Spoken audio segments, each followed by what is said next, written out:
O canal Foca na Matéria foi criado para auxiliar estudantes em seu aprendizado.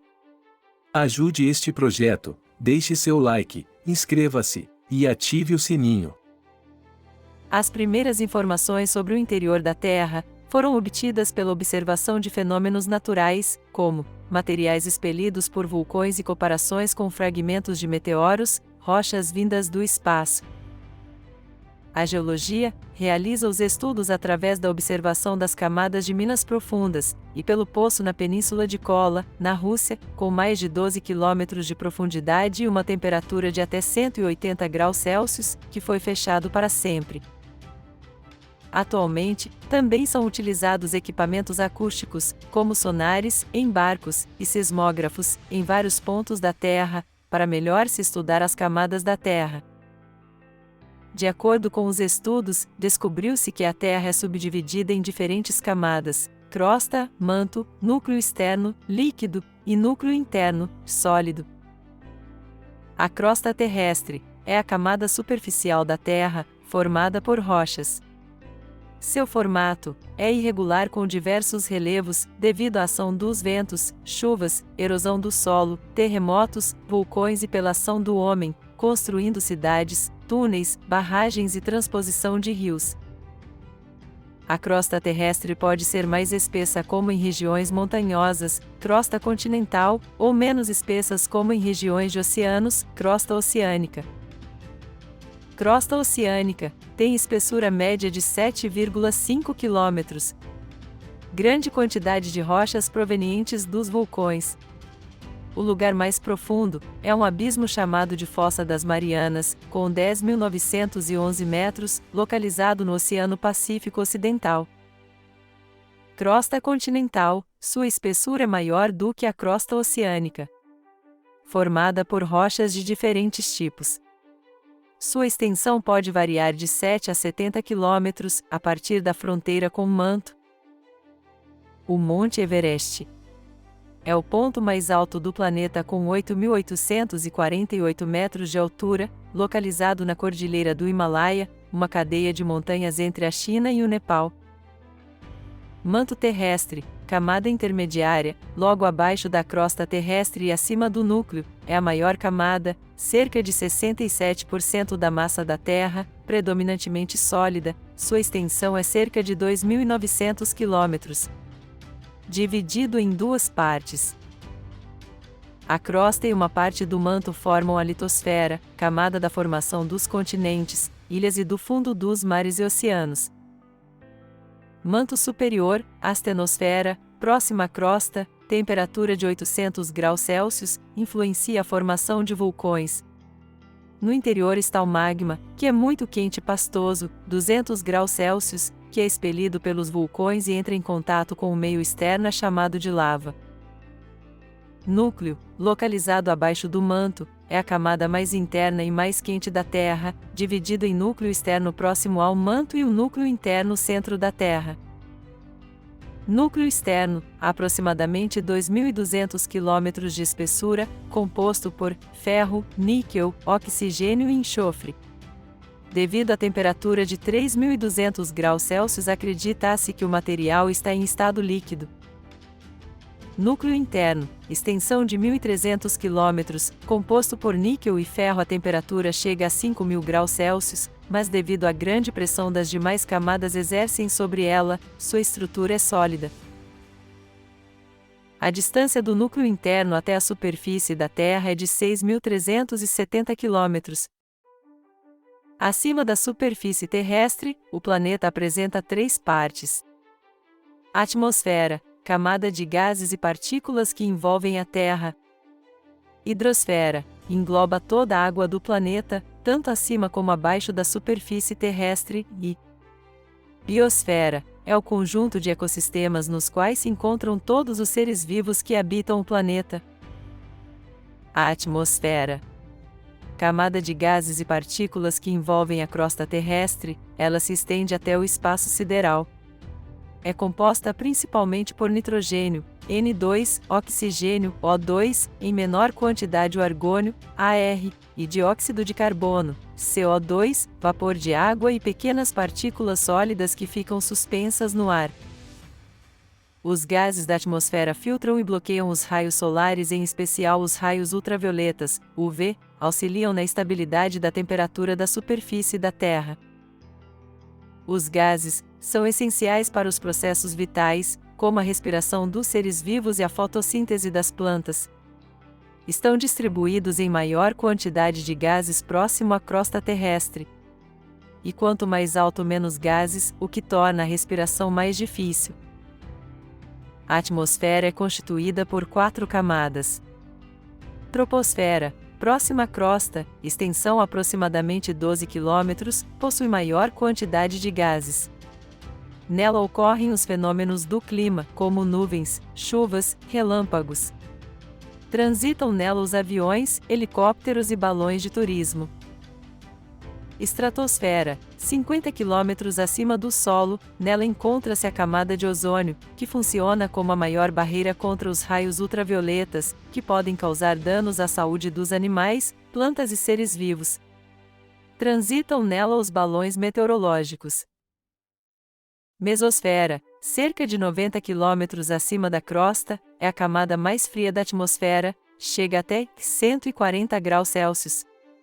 Atua como proteção contra os meteoros, nela os corpos rochosos são destruídos pelo atrito antes que atinjam a crosta da Terra. Termosfera, uma das maiores camadas da atmosfera, 500 km de extensão, possui menor quantidade de gases. A temperatura nela pode chegar a 1200 graus Celsius, mas tem pouca retenção de calor, por isso não afeta a estrutura da Estação Espacial Internacional que transita nela.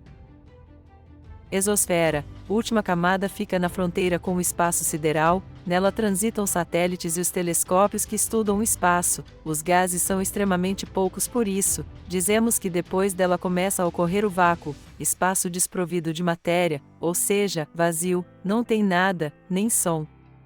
Porque o som não se reproduz no vácuo. A hidrosfera, constituída pela água dos mares, oceanos, rios, lagos, geleiras, calotas polares e reservatórios subterrâneos, além da água presente na umidade do ar. Ocupa 70% da superfície da Terra, é uma das responsáveis pela abundância de vida em quase todo o planeta. Lençol freático, tipo de reservatório subterrâneo de água mais encontrado, sua origem vem das águas das chuvas, que passam entre os espaços vazios do solo e das rochas, ou através dos poros e fissuras da superfície, sendo filtradas pelo solo, por isso é chamada de água mineral. Geralmente, tem volumes maiores nas épocas das chuvas, e volumes menores em épocas de seca. Porém, a ação humana pode impactar o lençol freático, diminuindo seu volume, quando utiliza sua água ou até mesmo contaminá-lo. Criosfera é o tipo de reservatório de água armazenada nas geleiras, são constituídas por uma grande massa de água congelada. O continente antártico contém as maiores reservas de gelo, 90%, e representa cerca de 70% da água doce do planeta. Parte dela está em forma de icebergs, grandes blocos de gelo, que flutuam pelos oceanos, depois de se soltarem das geleiras. A biosfera consiste no conjunto de todos os ecossistemas do planeta, combinando a atmosfera mais baixa, troposfera, a litosfera e a hidrosfera. A biosfera engloba a biodiversidade de todas as partes da Terra em que organismos vivos podem se desenvolver. Os minerais são os principais constituintes das rochas, e são compostos de um ou mais elementos químicos, que em geral estão distribuídos na mesma proporção por toda a massa das rochas. Os elementos químicos mais comuns são o ferro e o alumínio. As rochas são divididas nos seguintes grupos: silicatos, contém silício, Si, e oxigênio, O, normalmente estão ligados ao ferro, alumínio e magnésio, são os mais abundantes na crosta terrestre. Carbonatos, constituídos por carbono, C, e oxigênio, O, frequentemente combinados com cálcio e magnésio. Sulfetos e sulfatos, contém enxofre, S, e oxigênio, O, em sua composição. As rochas são classificadas de acordo com o seu processo de formação, sendo 3 tipos: rochas ígneas ou magmáticas, formadas pelo resfriamento do magma e pela solidificação da lava, podem ser. Rochas ígneas extrusivas, são formadas pelo extravasamento do magma na superfície, lava, rocha granulada. Exemplo: basalto, rochas ígneas intrusivas, formada quando o magma se solidifica entre as fendas de rochas, ou seja, no interior da crosta. É uma solidificação mais lenta, e a pedra fica com coloração com pontos claros e escuros. Exemplo: granito. Rochas metamórficas, formadas no interior da Terra, a partir de rochas já existentes que se transformam, são rochas mais resistentes, duras. Exemplos: ardósia, mármore e gneiss. Rochas sedimentares, são formadas pela compactação de diferentes tipos de sedimentos ao longo do tempo, possuem baixa resistência por conterem muitos poros e diversas camadas em sua formação, também chamadas de estratificações. Exemplos: arenito e argilas. Sedimentos, são pequenos fragmentos, grãos, das rochas, que são decompostos pela ação do vento, da chuva e da água dos rios e mares. Petróleo, óleo natural, formado pela decomposição lenta de compostos orgânicos acumulados ao longo de muitos anos que foram cobertos por sedimentos, pode ser obtido por meio da perfuração das rochas porosas. Depois do seu refinamento, processo com diversas etapas de separação de componentes, podem-se fabricar combustíveis, gasolina, diesel, detergentes e plásticos. A idade de uma rocha pode ser descrita de 2 maneiras. Forma relativa de datação. Relaciona a contagem do tempo com um evento geológico. Forma absoluta. É realizada quando se mede o conteúdo fossilífero, ou seja, a idade de um fóssil, caso a rocha tenha algum, e só ocorre em rochas sedimentares, pois somente nelas podem ser encontrados fósseis. Fósseis são restos ou vestígios de organismos, como animais, plantas e outros seres que foram preservados pela sedimentação da litosfera ou petrificados nas rochas. Também pode ocorrer por meio do âmbar ou do gelo.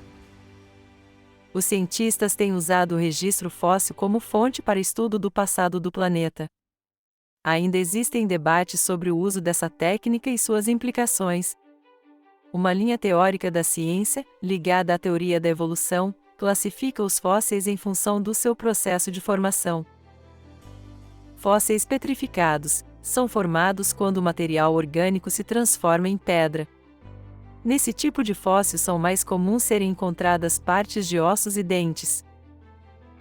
Fósseis congelados são formados quando o organismo é enterrado no gelo, sendo preservado por longo tempo. Existem fósseis congelados de algas, rinocerontes e de mamutes.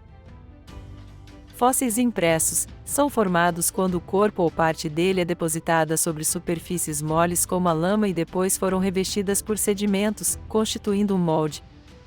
Podem ser organismos, pegadas e rastros. Fósseis incluídos são formados quando o organismo é aprisionado em um ambiente inerte, que preserva seu conteúdo do meio externo.